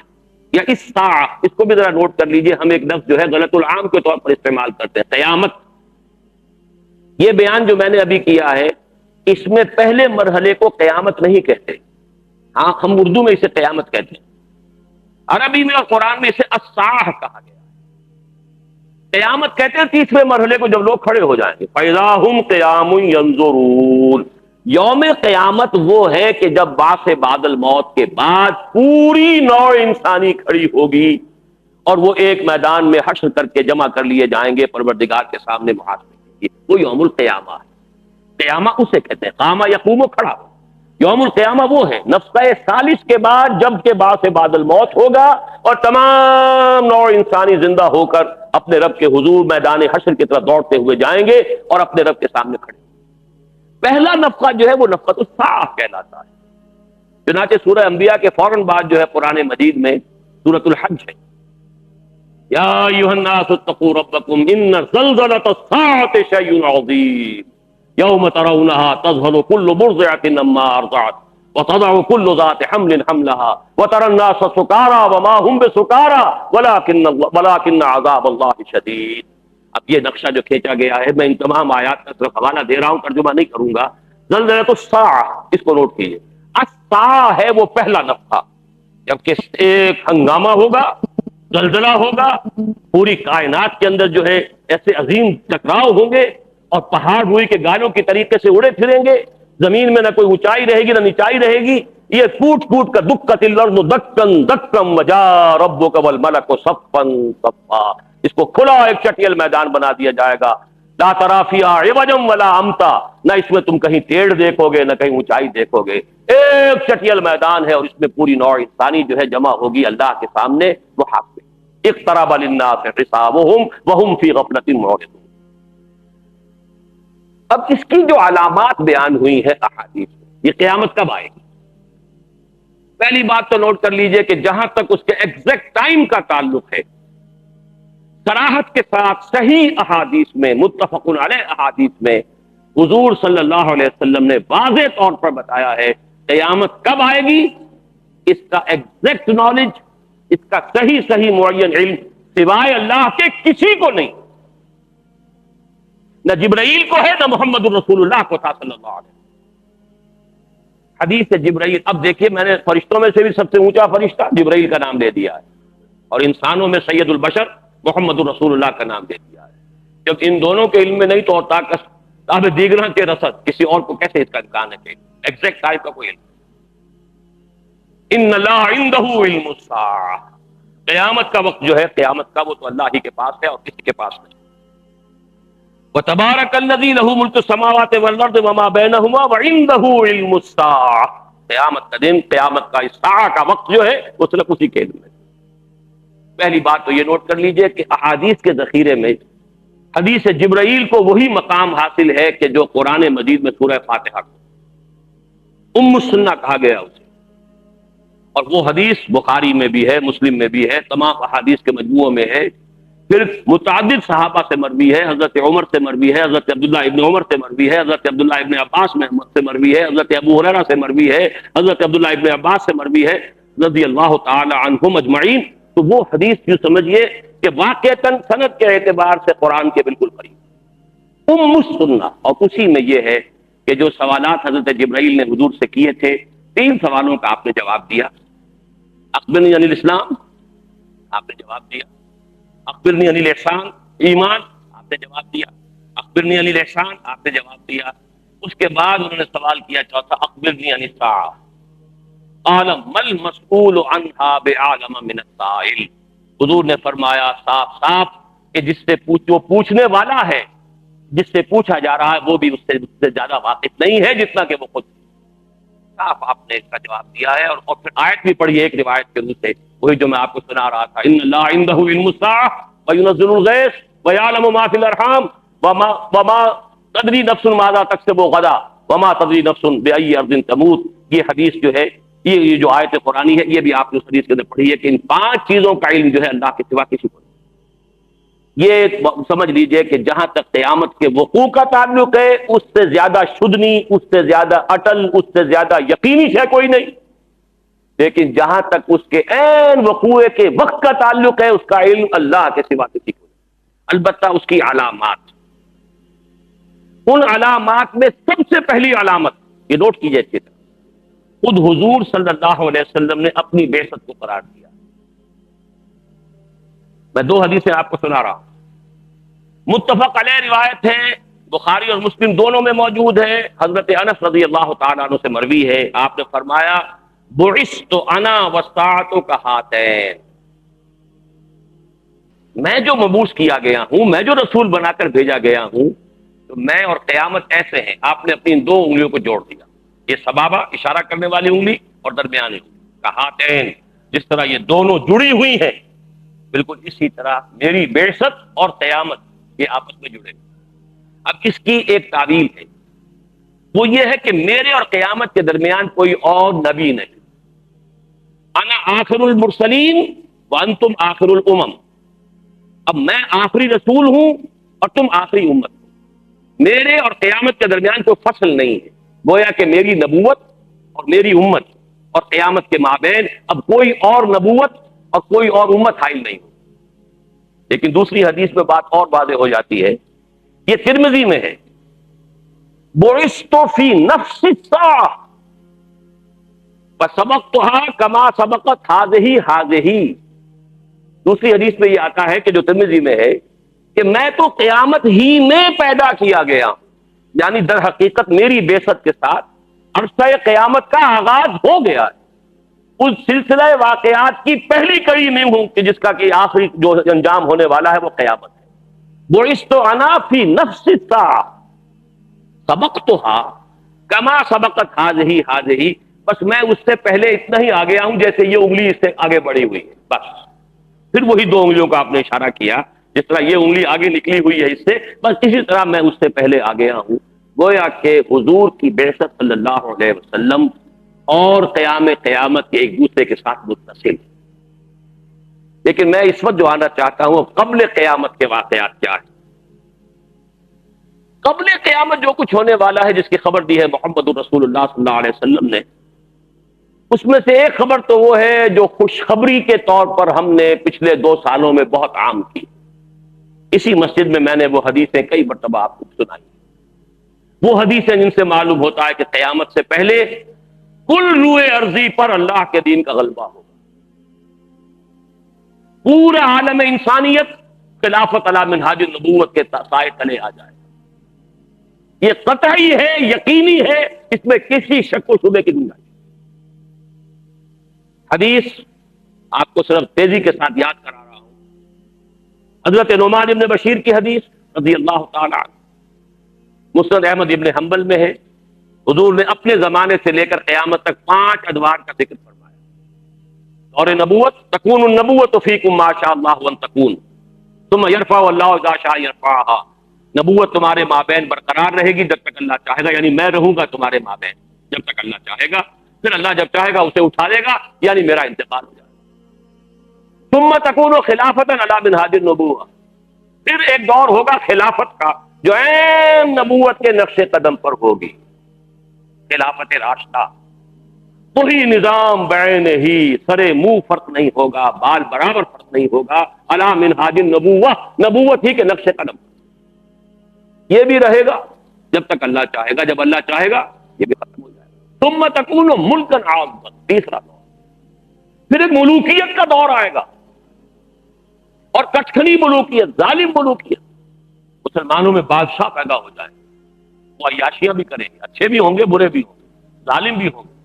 مسلمانوں کے حقوق غصب کریں گے، مسلمانوں کے بیت المال کو اپنی جاگیر بنا کر اپنی عیاشیوں کا ذریعہ بنائیں گے، یہ ملکن عاما۔ اس کے بعد فرمایا یہ دور بھی ختم ہو جائے گا، پھر چوتھا آئے گا، ثم تکون ملکا جبریا، پھر ملوکیت ہوگی غلامی کے ساتھ۔ پہلے بادشاہ تھے، مسلمان تو تھے، بابر تھا، اکبر تھا، کوئی بھی تھا، مسلمان تو تھے، برے بھی تھے اچھے بھی تھے، مسلمان تو تھے۔ اس کے بعد تم تاج برطانیہ کے غلام ہو گئے، یا کہیں فرانسیسیوں کے غلام ہو گئے، کہیں اطالویوں کے غلام ہو گئے۔ ثم تکون ملکا جبریا فتکون ما شاء اللہ وان تکون، یہ بھی رہے گا جب تک اللہ چاہے گا، پھر یہ بھی ختم ہو جائے گا۔ پھر آخری دور فرمایا ثم تکون خلافت علی منہاج النبوۃ، پھر نبوت کے نقش قدم پر خلافت کا نظام آئے گا۔ یہ پانچواں دور آ کر رہے گا۔ ابھی چوتھے دور کے ہم درمیان میں پہنچے، کئی مرتبہ میں واضح کر چکا ہوں، زیادہ وقت نہیں کرنا چاہتا۔ براہ راست حکومت ہماری ختم ہو چکی ہے، کولونیل رول جو ہے اس نے اپنا بستر لپیٹ لیا ہے، فوجیں چلی گئی ہیں برطانوی اور ولندیزی، لیکن ان کا سارا کنٹرول ابھی باقی ہے۔ بلکہ حال ہی میں جو میں نے تقریر کی ہے لاہور میں، اس میں تو وہ غالب کا وہ مصرع میری زبان پر آیا کہ دم لیا تھا نہ قیامت نے ہنوز، پھر تیرا وقت سفر یاد آیا۔ ابھی وہ کولونیل رول پوری طرح ختم نہیں ہوا تھا کہ نیو ورلڈ آرڈر، اب یہ دوسری ایک طوفانی لہر جو آ رہی ہے پورے عالم اسلام کے اوپر اپنا تسلط جمانے کے لیے، اور ہم تقریباً اس کی گرفت میں جا چکے ہیں۔ اپنے لیے تقریباً کہہ رہا ہوں، عالم عرب تو جا چکا، ختم ہو چکا پورا عالم عرب، لے دے کر ایک وہ سوڈان باقی ہے، باقی ہے کہ وہ ایک جس کو پاگل آدمی دنیا میں بنا دیا گیا ہے، یہ سمجھا جاتا ہے وہ لیبیا ہے، کوئی اہمیت نہیں، کوئی حیثیت نہیں، عالم عرب پورا کا پورا اس شکنجے میں کسا جاتا ہے۔ یہود کے سامنے سر نگوں، چاہے حسن ہو چاہے حسین ہو۔ کتنی بڑی بدقسمتی ہماری، یہ دو نام حسنین رضی اللہ تعالی عنہما، شاہ حسن شاہ حسین، اور دونوں کو دونوں اسرائیلیوں کے سامنے سر نگوں۔ بہرحال عالم عرب گیا، یہ دوسرا جو پھندا آ رہا ہے، لیکن جو خبر ہے اچھی وہ یہ ہے، خوشخبری یہ ہے کہ بہرحال یہ دور ختم ہوگا، رہے گا نہیں۔ ثم تکون خلافت علی منہاج، پھر نبوت کے نقش قدم پر خلافت آئی۔ اور دو حدیثیں ہم نے عام کی ہیں، ایک مسلم شریف کی روایت ہے حضرت ثوبان سے رضی اللہ تعالی عنہ کہ اب جب یہ خلافت آئے گی پورے کرۂ ارضی پر آئے گی۔ حضرت ثوبان فرماتے ہیں کہ حضور نے ارشاد فرمایا ان اللہ زوالی الارض، اللہ نے میرے لیے پوری زمین کو لپیٹ دیا، اور آئے تو مشارقہا و مغاربہا، تو میں نے اس کے سارے مشرق بھی دیکھ لیے، سارے مغرب بھی دیکھ لیے۔ وَإِنَّ أُمَّتِي سَيَبْلُغُ مُلْكُهَا مَا زُوِّيَ لِي مِنْهَا، اور میری امت کی حکومت ان تمام علاقوں پہ قائم ہو کر رہے گی جو مجھے تو کیسے دکھا ہے۔ کسی شک و شبے کی گنجائش؟ یہ پیشین گوئی نہیں تو کیا ہے؟ یہ نبوت ہے، یہ خوشخبریاں ہیں، یہ خبریں ہیں، یہ آنے والے دور کی خبریں ہیں جو محمد رسول اللہ دے رہے ہیں، اور ان کی یہ خبریں کسی تخمینے پر نہیں ہے۔ اقبال نے تو خیر مسئلہ استعمال کیا تھا، قلندر ہرچے گویر دیدہ گویر۔ میں کہتا ہوں یہاں صحیح ترین لفظ جو یہاں پر اپلائی ہوتا ہے صحیح معنی میں، وہ پیمبر ہرچے گویر دیدہ گویر، پیغمبر جو کچھ کہتا ہے دیکھا ہوا کہتا ہے، اس کی آنکھوں کا۔ اپا تمارونہ علی ما یرا وَلَقَدْ رَآهُ نَزْلَةً أُخْرَىٰ عِندَ سِدْرَةِ الْمُنتَهَىٰ، کیا تم اس سے جھگڑ رہے ہو اس چیز کے بارے میں جو اس نے دیکھی ہے؟ وہ جو کچھ تمہیں بتا رہا ہے اپنی آنکھوں کی دیکھی ہوئی حقیقت بتا رہا ہے، تم جھگڑ رہے ہو۔ تمہارے سامنے تو غیب کا پردہ آئی ہے، اس کے سامنے تو وہ پردہ نہیں ہے، اللہ نے وہ حقائق اسے دکھائے۔ افَتُمَارُونَهُ عَلَىٰ مَا يَرَىٰ، وَلَقَدْ رَآهُ نَزْلَةً أُخْرَىٰ عِندَ سِدْرَةِ الْمُنتَهَىٰ. بہرحال یہ اور تیسری حدیث حضرت مقداد بن الاسود سے، اس روئے ارضی پر نہ کوئی اینٹ اور گارے کا بنا ہوا گھر رہے گا، نہ کوئی خیمہ رہے گا جس میں اللہ کلمہ اسلام کو داخل نہ کرے. بِعِزِّ عَزِیزٍ وَذُلِّ ذَلِیلٍ، یا تو گھر والا اور خیمے والا اسلام قبول کرے گا، اس کے گھر میں اسلام داخل ہوگا، اس کو بھی اعزاز عطا کرے گا. وَلِلَّهِ الْعِزَّةُ وَلِرَسُولِهِ وَلِلْمُؤْمِنِينَ وَلَٰكِنَّ الْمُنَافِقِينَ لَا يَفْقَهُونَ.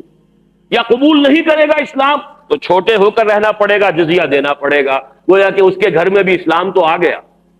کیونکہ ملک میں جب لا آف دی لینڈ جو ہے وہ اللہ کا ہو گیا تو وہ گھروندا اس کا اسی ملک میں ہے نا، اسلام کے تابع تو وہ گھر بھی ہو گیا، لیکن وہ بد نصیب اسلام کے اعزاز سے محروم رہے گا. بِعِزِّ عَزِیزٍ وَذُلِّ ذَلِیلٍ. یہ تو یوں سمجھیے کہ خبریں ہیں کہ جو ہو کر رہنی ہے قیامت سے پہلے، لیکن اس کے اور قیامت کے درمیان ایک اور دور ہے، اور وہ عام طور پر بیان میں نہیں آتا. میری اس کتاب میں بھی اس کا میں نے بڑا اجمالی سا تذکرہ کیا ہے، اور بہت سے لوگوں کو اس پر بڑا تعجب ہوا ہے. یہ جو دور ہوگا پوری دنیا پر اسلام کے غلبے کا، یہ قیامت تک نہیں رہے گا. ہر کمالے راز زوالے، جیسے خلافت راشدہ ختم ہوئی تھی، اس کا بھی خاتمہ، اس میں بھی زوال ہے. اور اس زوال کے بعد پھر دنیا ایک مرتبہ صرف کفر و شرک سے بھر جائے، اور قیامت نہیں قائم ہوگی جب تک کہ پوری دنیا کفر اور شرک سے نہ بھر جائے اور اہل ایمان سے دنیا خالی نہ ہو جائے. یہ پہلو بہت کم بیان میں آتا ہے. میں آپ کو صحیح احادیث کے حوالے سے آج وہ پہلو بھی بیان کر رہا ہوں. مسلم شریف کی روایت ہے حضرت انس بن مالک سے رضی اللہ تعالی عنہ، اور یہ ساری روایات مشکات شریف میں موجود ہیں. بڑی آسانی سے آپ مشکات شریف کا جو آخری حصہ ہے، کتاب الفتن، کتاب الملاحم، کتاب علامات القیامہ، کتاب علامات الدجال، یہ 3-4 ابواب پڑھیے گا تو میں نے تو اس میں سے جو چند چیزیں چنی ہیں جو ایک ہی تقریر میں بیان کی جا سکتی ہیں وہ آپ کے سامنے رکھ رہا ہوں. حضرت انس سے مروی ہے رضی اللہ تعالی عنہ، لا تقوم الساعة حتى لا يقال في الارض اللہ اللہ. اور ایک دوسری روایت میں الفاظ ہے لا تقوم الساعة على احد يقول اللہ اللہ. قیامت اس دنیا میں قائم نہیں ہوگی جب تک کوئی ایک بھی اللہ اللہ کہنے والا باقی ہوگا. اللہ پر ایمان اور اللہ کا ذکر کرنے والوں سے دنیا جب خالی ہو جائے گی تب قیامت. یہ حدیث مسلم شریف کی. دوسری حدیث مسلم ہی میں ہے عبداللہ ابن مسعود سے رضی اللہ تعالی عنہ، لا تقوم الساعة الا على شرار الخلق. یہ قیامت کھڑی نہیں ہوگی، قیامت کی یہ سختیاں، زلزلۃ الساعۃ شیء عظیم، یہ کیفیات جو ہیں یہ نہیں آئیں گی مگر صرف شریر لوگوں کے اوپر. اللہ تعالیٰ اپنے اہل ایمان کو ان سختیوں سے بچا دے گا. یہ جو قیامت کا زلزلہ آئے، یا ایھا الناس اتقوا ربکم ان زلزلۃ الساعۃ شیء عظیم یوم ترونها تذهل كل مرضعة عما ارضعت وتضع كل ذات حمل حملها وترى الناس سكارى وما هم بسكارى ولكن عذاب الله شديد. یہ جو زلزلۃ الساعہ ہے اس کی سختیوں سے اللہ تعالیٰ اہل ایمان کو بچا لے گا. کوئی صاحب ایمان دنیا میں اس وقت موجود نہیں ہوگا جبکہ قیامت قائم ہوگی. اب سنیے تیسری حدیث جو ان دونوں کا رشتہ جوڑنے والی ہے. غلبہ دین، خلافت علی منہاج النبوہ، گلروئے ارضی پر اللہ کا دین، اللہ کے نظام خلافت کا قیام، اور اس کے بعد پھر وہاں سے ایمان اور اسلام کا خاتمہ. یہ تیسری حدیث جو میں آپ کو سنا رہا ہوں یہ حضرت عائشہ ام المومنین عائشہ رضی اللہ تعالی عنہ سے مروی. حضور نے ایک روز فرمایا لا يذهب الليل والنهار حتى يعبد اللات والعزى. رات اور دن ختم نہیں ہوں گے جب تک کہ دوبارہ لات اور عزا کی پرستش شروع نہ ہو جائے. رات اور دن کا ختم نہ ہونا یعنی یہ سلسلہ اس کائنات کا جو بھی اس وقت کا دنیا کا نظام ہے وہ قیامت کی طرف آپ نے استعارہ کیا ہے. رات اور دن ختم نہیں ہوں گے یعنی یہ نظام جو ہے نظام شمسی اور اس کے ساتھ جو زندگی کا نظام وابستہ ہے یہ ختم نہیں ہوگا. قیامت نہیں آئے گی جب تک کہ دوبارہ لات اور عزا کو نہ پوجا جانے لگے. قل تو حضرت عائشہ فرماتی میں نے عرض کیا یا رسول اللہ، اے اللہ کے رسول صلی اللہ علیہ وسلم کنت لاظن حین انزل اللہ، اب وہ آیت آ رہی ہے هو الذی ارسل رسولہ بالہدی ودین الحق لیظہرہ علی الدین کلہ ان ذلک تاما۔ اب حضرت عائشہ عرض کرتی ہیں کہ حضور میں تو یہ سمجھی تھی کہ جب یہ آیت نازل ہوئی کہ وہی ہے اللہ جس نے بھیجا اپنے رسول کو صلی اللہ علیہ وسلم الہدی اور دین حق دے کر تاکہ وہ غالب کر دے کل کے کل دین پر، میرا تو گمان یہ تھا کہ اس کے بعد یہ کیفیت رہے گی ہمیشہ ہمیشہ، یہ کیفیت کبھی ختم نہیں ہوگی، اللہ کا دین جو غالب ہوگا تو غالب رہے گا تا قیام قیامت۔ میں یہ گمان نہیں کر سکتی تھی کہ دوبارہ پھر لوگ کفر اور شرک کے اندر یہاں تک کہ لات اور عزا کی پرستش کی طرف مائل ہو جائیں گے۔ اب حضور نے جواب دیا انہ سیکون من ذلک، ہوگا، یہ تو ہوگا، اللہ کا دین غالب ہو جائے گا، باطل ختم ہو جائے گا، اللہ کا دین پوری دنیا پر غالب آئے گا، اللہ کا نظام خلافت قائم ہو جائے گا، ماشاء اللہ، لیکن یہ رہے گا جب تک اللہ چاہے گا۔ ثم یبعث اللہ ریحا طیبۃ، پھر اللہ تعالیٰ ایک بڑی ہی خوشگوار ہوا چلائے گا، نوٹ کیجئے الفاظ، ریحا طیبۃ، بڑی خوشگوار خوش آئند ہوا چلائے گا، فتوفى كل من كان في قلبه مثقال حبة من خردل من ایمان، جس سے کہ انتقال ہو جائے گا، موت واقع ہو جائے گی ہر اس انسان کی جس کے دل میں ذرہ برابر رائی کے دانے کے برابر بھی ایمان ہوگا۔ فَيَبْقَى مَن لَا خَيْرَ فِيهِ، پھر زمین میں وہی لوگ رہ جائیں گے جن میں کوئی خیر نہیں ہوگا۔ فَيَرْجِعُونَ إِلَىٰ دِينِ آبَائِهِمْ، اور وہ پھر اپنے آباء و اجداد پچھلے ان کے دین کی طرف لوٹ جائیں۔ اس سے معلوم ہوا کہ قیامت کے قائم ہونے سے قبل اور اللہ کے دین کے غلبے کے بعد اللہ تعالیٰ کی طرف سے معجزانہ خرق عادت طور پر جیسے قیامت آئے گی تب بھی تو قرے ایک دوسرے سے ٹکرائیں گے، جب ایسے بڑے بڑے ہو سکتے، زلزلہ تو سارا ہو سکتا ہے، تو یہ بھی اللہ کی طرف سے کوئی بعید تو نہیں اس کی قدرت سے کہ کوئی ایسی ہوا چلے گی جس سے صاحب ایمان جو ہے وہ موت کی نیند سو جائے، تاکہ قیامت کا وہ زلزلہ جو ہے اس کی سختیوں سے اللہ یہیں سے بچا دے۔ نہ صرف یہ کہ انہیں آخرت میں بچانا ہے آگ سے، اور نہ صرف یہ کہ آخرت میں بچانا ہے اسے حشر کی سختیوں سے، نہ صرف یہ کہ وہاں کی جو ہے آخرت کی تمام سختیوں سے اللہ اہل ایمان کو بچائے گا، اہل ایمان میں سے کسی کو اس قیامت زلزلۃ الساعہ کی جو سختیاں ہیں ان میں مبتلا نہیں کرے گا۔ ثم یبعث اللہ ریحا طیبۃ فیتوفی کل من کان فی قلبہ مثقال حبۃ من خردل من ایمان وَيَبْقَى مَن لَا خَيْرَ فِيهِ، پھر وہی لوگ رہ جائیں گے جن میں کوئی خیر نہیں ہوگا۔ فَيَرْجِعُونَ إِلَىٰ دِينِ آبَائِهِمْ، تو پھر وہ لوٹ جائیں گے اپنے آباء و اجداد کے دین کی طرف۔ اب یہ وہ لوگ ہوں گے جن پر کہ قیامت کی وہ سختی آئے گی، ان زلزلۃ الساعۃ شیء عظیم، ان تمام سختیوں کا ان کو جھیلنا ہوگا۔ اب آئیے تیسرا، اس سے قبل کیا ہوگا؟ قیامت ہوگی، یہ تو قرآن مجید کی سب سے زیادہ اہم خبر۔ ایک وقت آئے گا یہ پہاڑ روئی کے گالوں کی طرح ہوں گے، زمین چٹیل میدان ہوگی، تمام انسان جو ہے پھر دوبارہ بھی زندہ کیے جائیں گے، لیکن اس سے پہلے جو ہے بہرحال وہ زلزلۃ الساعہ آ کر رہے گا۔ اس سے پہلے دنیا سے اہل ایمان کا خاتمہ ہوگا۔ ہم ٹائم ٹیبل کوئی نہیں دے سکتے، یہ بھی پتہ نہیں کتنے سال لگیں گے ایک کام میں دوسرے میں، جس طرح نفخہ اولا، نفخہ ثانیہ، نفخہ ثالثہ، 3 مرتبہ جو سور پھونکا جائے گا، ہمیں کچھ معلوم نہیں کہ ان کے درمیان وقفہ کتنا ہوگا، 100 سال ہوں گے، 200 سال ہوں گے، 10 سال ہوں گے، 20، ہمیں کچھ پتہ نہیں۔ جو چیز ہمیں بتائی گئی ہے وہی تک ہمیں معلوم ہے۔ سبحانک لا علم لنا الا ما علمتنا، اور اللہ نے ہمیں سکھایا یا قرآن میں بتایا یا محمد الرسول اللہ کے ذریعے سے بتایا، ہمارے نزدیک دونوں ایک ہیں، ان دونوں میں کوئی فرق نہیں۔ ہاں ہم صرف حدیث کے ضمن میں یہ دیکھیں گے کہ حدیث صحیح ہو، اس کی روایت جو ہے وہ قابل اعتماد ہو، اس کے اندر جو ہے جھول نہ ہو، اس حد تک تو دیکھیں گے۔ باقی یہ کہ جو بات ثابت ہو جائے گی محمد رسول اللہ صلی اللہ علیہ وسلم سے، اس پر ہمارا ایمان ہے، اس کی ہم تصدیق کرتے ہیں۔ تو قیامت آئے گی، قیامت سے پہلے ایک وقت آئے گا جبکہ دنیا میں کوئی صاحب ایمان نہیں بچے گا۔ اس سے پہلے ایک وقت آئے گا جبکہ پوری دنیا پر اللہ کے دین کا غلبہ ہوگا۔ اس سے پہلے کیا ہوگا؟ یہ اس سے پہلے والا معاملہ ہے جو آج کے میرے عنوان میں ہے، دجالی فتنہ، المسیح الدجال، دجال الاکبر۔ اس کے ضمن میں کتاب الفتن پڑھیے۔ اب میں خاص طور پر آپ حضرات کو ادھر راغب کر رہا ہوں، اس لیے کہ میرے سامنے ایک بہت بڑے عالم دین نے، ایسے عالم دین جو مدرس ہیں، حدیث پڑھاتے ہیں،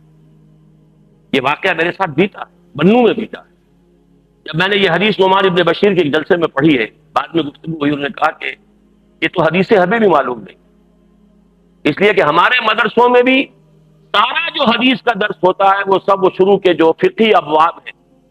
وضو کے اور نماز کے اور روزے کے اور یہ اور وہ جس میں اختلافات ہیں مسلمانوں کے، سارا وقت صرف ہو جاتا ہے ان پر، یہ احادیث کے ابواب تو ہم پڑھتے ہی۔ اگر یہ حال علماء کا ہے اور ایک عالم دین خود اس کا اعتراف مدرس، یہ ہماری توجہ نہیں، تو اب عام آدمیوں کو کیا کہوں، خاص طور پر جن کے ذہنوں میں سر سید کے دور سے شروع ہونے والے فکر نے کہ جو اپنے انتہائی عروج کو پہنچا ہے غلام احمد پرویز کی تحریروں میں، جن کے ذہنوں تک وہ زہر رسائی کر چکا ہے کسی درجے میں، اب ان کو تو میں اور کیا کہوں گا اگر علماء کا حال یہ تابع دیگرہ کے رسل۔ اس لیے میں کہہ رہا ہوں کہ ان احادیث کا مطالعہ کیجئے، ان ابواب کا مطالعہ کیجئے، غور و فکر کیجئے، یہ چیزیں ہیں اور اس لیے بتائی ہیں محمد رسول اللہ صلی اللہ علیہ وسلم نے۔ معاذ اللہ آپ کوئی کاہن تو نہیں تھے کہ خبریں دے کر کوئی نذرانے وصول کرتے ہیں، کیوں یہ پیشن گوئیاں کی؟ اس لیے بتایا ہے، تو اس میں ہمارے لیے خیر تھا۔ جیسے سنگھائے میل ہوتے، آپ اگر کسی راستے پر جا رہے ہیں اور آپ کو کچھ دیر کے بعد پھر نشان مل گیا کہ ہاں اب یہ فلاں میری منزل 20 میل رہ گئی ہے، ایک تو یہ بھی صحیح پتہ لگ جاتا ہے آپ کو کہ میں صحیح راستے پر ہوں۔ اس سے پہلے دو راہ آیا تھا، پتہ نہیں سڑک میں کوئی غلط تو نہیں مڑ آیا۔ وہ نشان میل جب آتا ہے، سنگ میل جب آتا ہے، تو آپ کو نہ صرف فاصلے کا پتہ چلتا ہے بلکہ یہ بھی یقین ہو جاتا ہے کہ میں صحیح راستے پر ہوں۔ تو یہ تمام واقعات سنگھائے میل ہیں، اور ہمیں اپنی دونوں آنکھیں کھولنی چاہیے، قرآن اور سنت اور قرآن و حدیث کی دو آنکھیں، کہ جن سے ہم ان تمام نشانات راہ کو دیکھ سکیں، اور ہمارے سامنے وہ جس کو اقبال نے کہا ہے چشمہ ہے میری آنکھ کا خاک مدینہ و نجف، میں کہا کرتا ہوں کہ میری جو آنکھ ہے اس کا سرما قرآن اور حدیث رسول ہے صلی اللہ علیہ وسلم۔ یہ دو آنکھیں ہیں جن سے ہمیں حالات کو دیکھنا، جس سے سارا نظر آ رہا ہے کہ کیا ہو رہا ہے، کیوں ہو رہا ہے، کس طرح ہو رہا ہے، یہ اسرائیل کیسے بن گیا، یہ مسلمانوں پر کیا فتح کیوں آ گئی، کس لیے آ گئی، حالات کدھر جا رہے ہیں، زمانے کا رخ کیا ہے، آنے والے کیا حالات ہیں، what are the coming events which are casting their shadows before۔ ان تمام چیزوں میں بصیرت حاصل کرنی ہے تو آپ کو ان احادیث کا مطالعہ کرنا ہے۔ ان میں ہے یہ کتاب الفتن، کتاب الملاحم، الملحمۃ العظمی، ایک خبر دی گئی ہے تاریخ انسانی کی عظیم ترین جنگ، جس میں اتنے انسان مریں گے کہ پرندے اڑتے چلے جائیں گے، انہیں زمین پہ اترنے کی جگہ نہیں ملے گی، لاشیں ہی لاشیں ہوں گی، چھک کر پندہ گرے گا تو لاشوں پر گرے گا۔ یہ حدیث کے الفاظ ہیں، اور یہ الملحمۃ العظمی، یہ نوٹ کر لیجیے، اعظم کہتے ہیں سب سے بڑی۔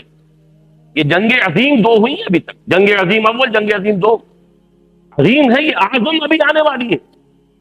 تھرڈ ورلڈ وار جس کی دنیا میں باتیں ہو رہی ہیں، گفتگو ہوتی ہے، یہ موضوع رہی ہے دنیا کے اندر،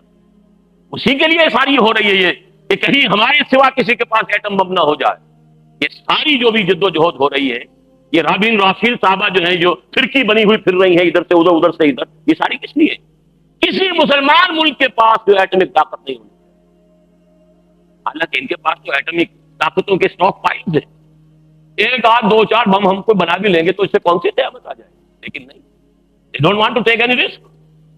گلف کی وار میں آپ نے دیکھا ہوگا کسی ایک امریکی کو مرنے نہیں دینا انہوں نے، چند امریکی مر گئے تھے تو سپر پاور، دنیا کی سپریم پاور جو ہے وہ اٹھا کر اپنا سارا بوریا بستر لپیٹ کر چلی گئی تھی صومالیہ سے، اس لیے کہ امریکی کی جان جو ہے بہت قیمتی۔ لہذا اگر کہیں ایٹم بم کسی مسلمان کے پاس ہوا، ہمارے پاس 1000 ایٹم بم ہو، ہم انہیں نسیہ منسیہ کر دیں، لیکن ان کا ایک ایٹم بم بھی ہوگا تو ہمارے بھی تو کوئی نقصان ہو جائے گا نا، وہ بھی نہیں ہم نے ہونے دینا۔ یہی وجہ ہے کہ عراق کی جنگ میں انہوں نے دو بدو جنگ کی نوبت ہی نہیں آنے دی۔ وہ ہوائی جہاز اور وہ ان کے جو ذرائع تھے، پیٹریوٹک میزائل نکال کے لے آئے کہ اسکڈ میزائل جو ہے وہ تو اس کا زیرو ہو گیا، بہت بڑا غرہ تھا اسکڈ میزائل کا، اسکڈ میزائل کے اوپر غرہ تھا صدام حسین کو کہ میں تباہی مچا دوں گا،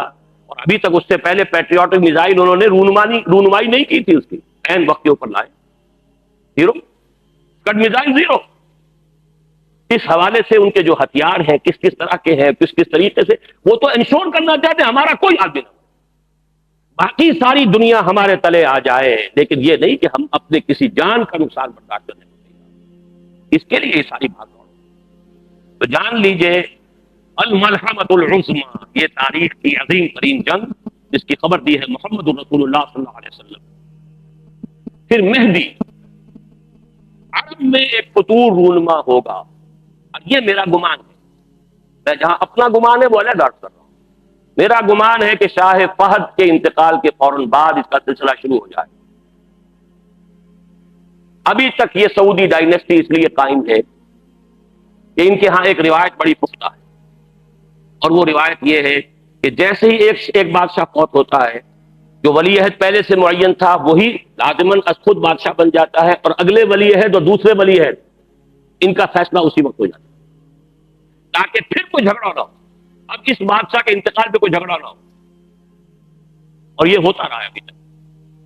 عبدالعزیز کا انتقال ہوا، شاہ سعود آ گئے، شاہ سعود کا انتقال ہوا، شاہ فیصل آ گئے، شاہ فیصل کا انتقال ہوا یا شہید کیے گئے، شاہ خالد آ گئے، شاہ خالد کے بعد یہ آ گئے، کوئی اختلاف نہیں ہوا۔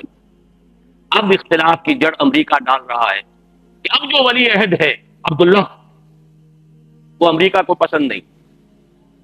امریکہ کی پسند آئے گی، وہاں پر آڑے آئے گی، لیکن یہ روایت ٹوٹی اور خون ریزی کا ایک دور سعودی عرب کے اندر شروع ہوا، اور اسی میں وہ سارا ہنگامہ احادیث میں تفصیل سے پڑھ لیجیے کہ پھر اللہ تعالیٰ کسی ایک مسلمان صاحب ایمان کو اللہ تعالیٰ اٹھائے گا، وہ پھر قیادت کرے گا عربوں کی، اور پھر ان کے ساتھ جو ہے وہ جنگوں کا سلسلہ شروع ہوگا۔ تو یہ مہدی کی شخصیت، ایک مہدی کا تصور وہ ہے جو شیعوں کے ہاں ہے، وہ تو یہ ہے کہ ان کے بارے میں امام غائب ہے، 1200 برس سے وہ غائب ہے، اور وہ پھر کبھی ظاہر ہو جائیں گے۔ ہمارا تصور وہ نہیں ہے، لیکن اچھی طرح جان لیجئے جیسے حضرت مسیح، ہمارا اور عیسائیوں کا اختلاف کس بات میں؟ عیسائی کہتے ہیں کہ حضرت مسیح زمین آسمان پر زندہ گئے ہیں، ہم بھی مانتے ہیں کہ نہیں؟ عیسائی کہتے ہیں کہ حضرت مسیح دوبارہ آئیں گے، ہم بھی مانتے ہیں کہ نہیں مانتے؟ اختلاف کیا ہے؟ اختلاف صرف یہ ہے، ان کا عقیدہ یہ ہے کہ حضرت مسیح صلیب دیے گئے، صلیب پر فوت ہو گئے، پھر باعث بادل موت ہو چکا، اس کے بعد دوبارہ اٹھے ہیں اور گئے ہیں، اور اب ان پر کبھی موت طاری نہیں ہوگی۔ ہمارا عقیدہ یہ کہ نہیں، حضرت مسیح سولی نہیں دیے گئے، ان کی جگہ کوئی اور شخص سولی چڑھ گیا ہے، ولیکن شبہ لہم، اور وہ زندہ اسی طرح آسمان پر اٹھا لیے گئے ہیں، وہ آئیں گے، پھر ان پر موت واقع ہوگی، وہ شادی بھی کریں گے، ان کی اولاد بھی ہوگی، وہ دنیا میں رہیں گے، اور پھر حضور نے خبر دی ہے کہ وہ میرے ہی حجرے میں، حجرہ عائشہ میں دفن ہو گئے، اور یہاں سے میں اور وہ دونوں ابو بکر اور عمر کے درمیان اٹھیں گے قیامت کے دن۔ وہاں سے بعد الموت میں ایک طرف ہمارے ابو بکر ہوگا، ایک طرف عمر ہوگا، اور ہم دونوں، میں اور مسیح دونوں اسی جگہ پہ اٹھیں گے۔ یہ ہمارا عقیدہ ہے حضرت مسیح کے بارے میں۔ تو کچھ چیزیں مشترک ہے، کچھ چیزوں میں فرق ہے۔ مشترک کو بھی جان لیجئے کہ وہ بھی مانتے ہیں کہ حضرت مسیح آسمان پر اٹھا لیے گئے، ہم بھی مانتے ہیں اٹھا لیے گئے،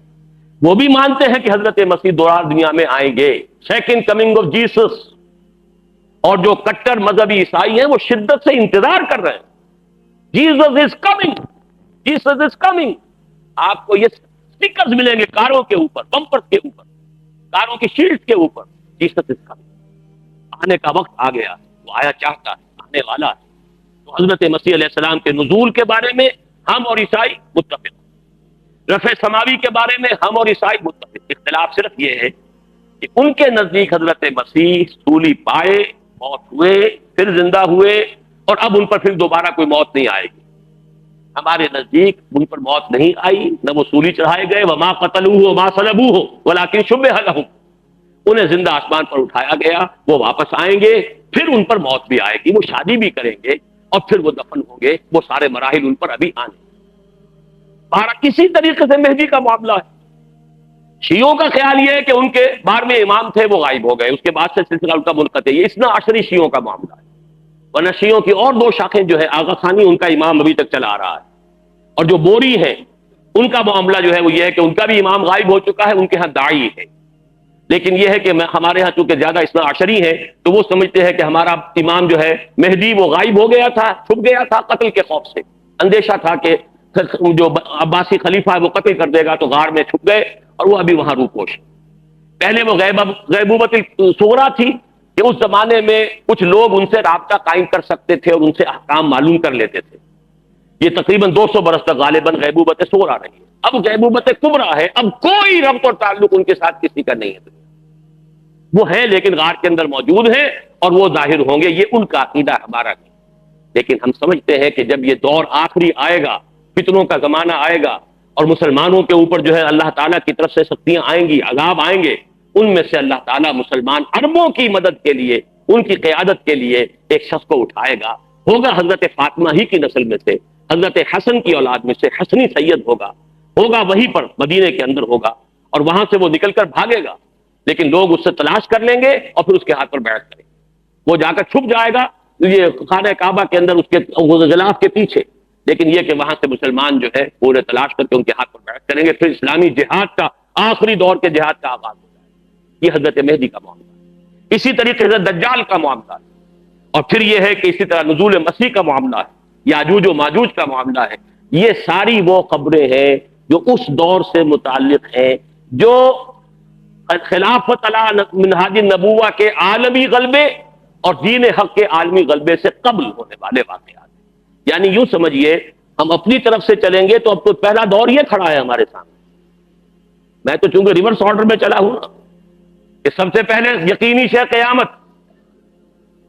سے پہلے ایک وہ وقت جب کہ تمام اہل ایمان کو اللہ تعالیٰ موت کی نیند سلا دے گا اور دنیا میں سوائے اشرار کے، کفار کے اور مشرکین کے کوئی نہیں رہے گا۔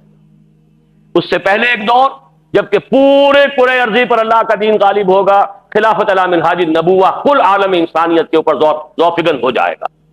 اس سے پہلے کا دور ہے جو آج ہمارے سامنے ہے، یہ دور فتن ہے، اور اس میں ضرورت ہے کہ سرما ہے میری آنکھ کا خاک مدینہ و نجف، آپ سرما بنائیے قرآن مجید کو اور احادیث نبویہ کو علی صاحب الصلاۃ والسلام، اور اس کے حوالے سے سمجھیے کہ آپ کدھر جا رہے ہیں، دنیا کدھر جا رہی ہے۔ اس دور کا جو سب سے بڑا فتنہ ہے اس کو اب نوٹ کیجیے، کیونکہ میں آج مہدی کے بارے میں یا یاجوج ماجوج کے بارے میں یا حضرت مسیح کے نزول کے بارے میں کچھ عرض نہیں کروں گا۔ بقیہ وقت جو میرے پاس اب ہے وہ مجھے صرف کرنا ہے صرف دجال کی وضاحت۔ ان تمام ادوار میں دور الفتن، دور الملاحم، الملحمۃ العظمی، ظہور مہدی، نزول عیسیٰ، یاجوج ماجوج، ان سب میں اس پورے عرصے میں عظیم ترین فتنہ جو ہے اس کا نام قرآن کی زبان میں دجال، حدیث کی زبان میں دجال۔ چنانچہ پہلے تو حدیث سنیے، صحیح مسلم کی روایت ہے، عن عمران ابن حسین رضی اللہ تعالی عنہ قال سمعت رسول اللہ صلی اللہ علیہ وسلم یقول ما بین خلق آدم الى قیام القیامت الى قیام الساعت امر اکبر من الدجال، رواہ مسلم۔ حضرت عمران ابن حسین فرماتے ہیں رضی اللہ تعالی عنہ کہ حضور کو میں نے خود سنا یہ فرماتے ہوئے، جس حدیث میں یہ الفاظ آتے سمعت تو میں نے خود سنا، اس میں ایک اور زور پیدا ہو جاتا ہے، ورنہ یہ عن رسول اللہ ہے، اس میں ایک امکان ہوتا ہے کہ حضور سے کسی اور صحابی نے سنا ہو اور ان صحابی نے انہیں بتایا، اس کا ایک امکان پیدا ہو جاتا ہے نظری طور پر، لیکن جب راوی کہے صحابی راوی سمعت تو میں نے خود سنا، تو گویا کہ اس میں اور تاکید کا پہلو، ما بین خلق آدم و قیامت الساعہ، آدم کی تخلیق سے لے کر قیامت کے قائم ہونے تک، اب یہ قیامت وہ اردو والی قیامت میں بول رہا ہوں، ساعت جس کو عربی میں ساعت کہیں گے قرآن مجید کی اصطلاح میں، ان دونوں کے مابین دجال کے فتنے سے بڑا فتنہ کوئی نہیں۔ دوسری حدیث سنیے، یہ ترمذی اور ابو داؤد میں ہے، جامع ترمذی، سنن ابی داؤد، عن ابی عبیدہ بن الجراح رضی اللہ تعالی عنہ، یہ جن کو امین هذه الامہ قرار دیا حضور نے، امیر الامت ابو عبیدہ بن الجراح رضی اللہ تعالی عنہ، قال سمعت رسول اللہ صلی اللہ علیہ وسلم یقول، وہ بھی فرماتے کہ میں نے سنا رسول اللہ صلی اللہ علیہ وسلم کو فرماتے ہوئے، انہ لم یکن نبی بعد نوح الا قد انذر الدجال قومہ وانی انذرکموہ، حضور نے فرمایا کہ نوح کے بعد کوئی نبی اللہ کا ایسا نہیں گزرا جس نے اپنی قوم کو، اپنی امت کو دجال کے فتنے سے خبردار نہ کیا ہو، تو اے مسلمانوں میں بھی تمہیں خبردار کر رہا ہوں۔ صرف ان دو حدیثوں پر اکتفا کر رہا ہوں، ورنہ اس باب میں آپ کو حدیثیں بہت سی ملیں گی، لیکن بہرحال یہ سمجھ لیجئے کہ دجال کا فتنہ جو ہے وہ احادیث نبویہ کے روح سے تاریخ انسانی کا از آدم تا آخر دم عظیم ترین فتنہ ہے۔ اب سب سے پہلے سمجھیے کہ دجل کہتے کسے، لفظی معنی کیا ہے دجال؟ اردو میں بھی یہ لفظ مستعمل ہے، دجل و فریب۔ دجل کہتے ہیں ملمہ سازی، کسی حقیقت پر کسی اور شے کا پردہ ڈال دینا تاکہ انسان دھوکہ کھا جائے۔ تانبے کے اوپر سونے کا پانی چڑھا دیا تاکہ آپ دھوکہ کھا جائے کہ یہ سونا، یہ دجل۔ اصل حقیقت کو چھپانے کے لیے کوئی فیبریکیشن، کوئی جھوٹ، کوئی افتراء، کوئی غلط بات اس کے اوپر ڈال دینا اس کا پردہ، یہ دجل۔ اب دیکھیے، سب سے پہلے تو یہ لفظ آتا ہے احادیث میں جھوٹے نبیوں کے لیے۔ یہ حدیث سن لیجئے، یہ بھی جامع ترمذی اور سنن ابی داؤد کی روایت ہے۔ وَأَنَّهُ سَيَكُونُ مِنْ أُمَّتِي كَذَّابُونَ ثَلَاثُونَ كُلُّهُمْ يَزْعُمُ أَنَّهُ نَبِيُّ اللَّهِ وَأَنَا خَاتِمُ النَّبِيِّينَ لَا نَبِيَّ بَعْدِي وَلَا تَزَالُ طَائِفَةٌ مِّنْ أُمَّتِي عَلَى الْحَقِّ ظَاهِرِينَ لَا يَضُرُّهُم مَّنْ خَالَفَهُمْ حَتَّىٰ يَأْتِيَ أَمْرُ اللَّهِ۔ یہ حدیث طویل ہے، میں نے چھوٹا سا ٹکڑا اس میں سے لیا ہے، لیکن اس میں ایک طرف تو نوٹ کیجئے کہ خبر دی حضور نے کہ میری امت میں سے 30 کذاب دجال کھڑے ہوں گے جو نبوت کا دعویٰ کریں۔ 5-6 تو حضور کے زمانے میں آ گئے متصلاً، وہ مسیلمہ اور نہ معلوم کون کون، ایک عورت بھی، وہ تو وہاں سے جو شروع ہوا سلسلہ، تو قریب ترین ہماری اس سرزمین کے اندر جہاں سے میں نے آج گفتگو شروع کی تھی، قادیانیت کا فتنہ، اور اس کی شدت کا اندازہ کیجئے کہ ابھی تک وہ پھیل رہا ہے، اس کے کہیں سمٹنے کا امکان نہیں ہے۔ اس لیے کہ دیکھیے، کوئی بات ہے جو کئی جگر نے کہی تھی کہ میں چوٹ بھی کھاتا جاتا ہوں اور قاتل سے بھی کہتا جاتا ہوں، توہین ہے دست و بازو کی وہ وار کے جو بھرپور نہیں۔ یہ جو آپ نے ان کو غیر مسلم قرار دیا، یہ بھرپور وار نہیں کیا جب تک کہ اس کے ساتھ مرتد کی سزا قتل نافذ نہ کی جائے۔ آدھی بات، کافر تو قرار دیا، لیکن یہ کہ اگر مرتد کی سزا جو اسلامی ریاست میں ہے وہ آپ نافذ نہیں کرتے تو ان کا تبلیغ کا سلسلہ چل رہا ہے، لوگ اب بھی قادیان۔ السلام علیکم ورحمۃ اللہ وبرکاتہ۔ اس طرح کی مزید انبیٹیبل ویڈیوز دیکھنے کے لیے ہمارے اس چینل ایٹرنل فیتھ کو سبسکرائب کریں۔ آپ کا شکریہ۔